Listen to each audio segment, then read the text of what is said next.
next question comes to us from James from Missouri, and he wants to have an explanation about arms controlling the body. Well, first of all, let's just talk about that from a developmental cycle. I have a new granddaughter. What's really interesting for me is now that I've been through what I've been through in the physiology side of it and understanding development and how we develop tactile from hands, fingers, and toes, and she's laying there and she can't move anything but that, and now she kind of finds her hands, and then all of a sudden she's trying to reach for something and she can't quite get to it, so all of a sudden her body goes, oh, here's how we can get over there. So you're wired from out to in. Now there are some ideas and even a lot of science that talks about what's going on in your core or in the paraspinal muscles and the multifidi in the center of your body to stabilize when you're a baby and what's happening. However, this whole thing of to watch how she's learning and how she's learning to move. So when you talk about arms control the body, if I were to stand here, and I'm not playing golf, so if I was holding a package, and you said, and there was a table right here, and you said, take the package and put it on the table. Oh, okay, you see what happened here? My body rotated, my shoulders moved. See, I don't think I'd ever see anybody take this package over there where your hips would slide or this would go and this wouldn't move. You just take your arms and you put it here. Nicholas said that on the backswing, all he tried to do is he knew where he wanted his arms. He wanted his arms right here. So he'd stand up over the ball and he'd take his arms up there and he'd let his body do whatever it had to do to assist and let him do that.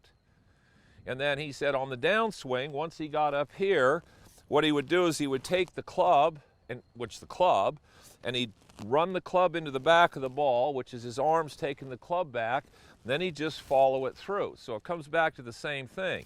If I stand here and I say, okay, I'm right here, I want my arms to be there, it's unlikely somebody's going to go like this, just natural move, and then I say, okay, put whatever you're going to put over here. So if you just stood there and said, I'm going to put something on this table and put it on that table, now if it was heavy where you had to swing it, where you couldn't hold it out in front of you, you kind of had to use the momentum of it, your body's going to kind of move right along with it. So if I get up here and I get set up correctly, where my arms have room, and I'm going, okay, here's the path I want my arms to swing on. It's unlikely, once my arms start swinging on that path, that my body's going to jump in the way of them, especially if you start out slow. So that's pretty much what I'm feeling. I'm feeling more, what am I doing set up? How does my body have to move to allow my arms to swing on the right arc so that my body doesn't get in the way of what I'm trying to do with the club. So there's a lot of good players. Tiger, he said his hands control the face and his arms control his body. And people were like, what are you talking about? No, see, the industry says it's all about your core. You turn back, you use this, and your arms and hands naturally just show up. Good luck with that one. Nicholas said he applies the club head to the ball. He swings to the top. He knows where his arms need to go. He lets his body do whatever he has to do to get it there. And then he places the club on the back of the ball. He applies the club head to the ball to get the correct angle of approach, direction, and curve. And he lets his body follow the club. Again, we got two pretty good players. Had decent careers. One still having a pretty good career. And that's what they're thinking about. Might be worth you thinking about it too.